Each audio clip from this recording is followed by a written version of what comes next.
Esther. We are into the 8th session here, and we want to talk about the value of public service in God's plan. The value of public service in God's plan. Right? And we're reading here, we're going to finish up the 2nd chapter. One day, as Mordecai was on duty at the king's gate, 2 of the king's eunuchs, Bigthana and Teresh, who were guards at the door of the king's private quarters, became angry at King Xerxes and plotted to assassinate him. But Mordecai heard about the plot and gave the information to Queen Esther. She then told the king about it and gave Mordecai credit for the report. When an investigation was made and Mordecai's story was found to be true, the 2 men were impaled on a sharpened pole. This was recorded in the book of the history of King Xerxes' reign. The value of public service in God's planning.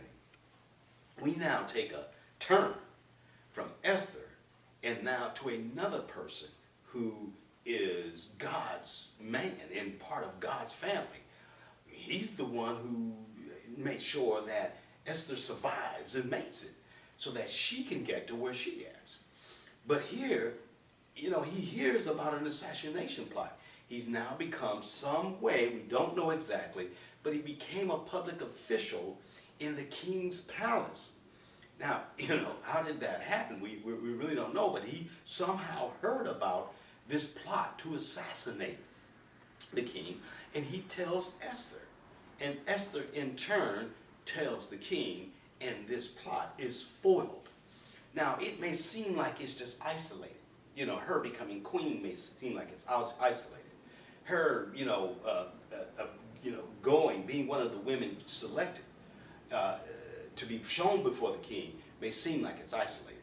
And like I said, with Mordecai, that may seem to be isolated. But all things work to good to those who love God, who are called according to his purposes.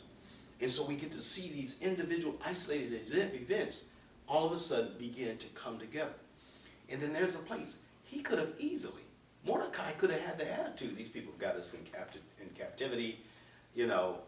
Why should I care about this king if he dies? Okay?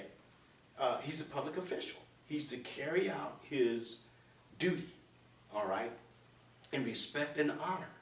And it says so much to each and every one of us. Simply because I don't agree with somebody, their politics or their position, if they're in a place of authority, as Paul would say, and Peter, that person can only be there by the will of God, whether it be the permissive will or the direct will of God. And that we're to honor authorities. And so we see that at work, this honoring of authorities. No, I'm not going to let this man be assassinated. And by the way, my relative is in there with him. I don't know what will happen to Esther. I'm just more or less trying to use my holy thinking to think about that. But the fact of the matter is, he stands and knows that somebody's going to be assassinated and tells Esther, so that Esther in turn can inform the king's attendant and the king and foil that.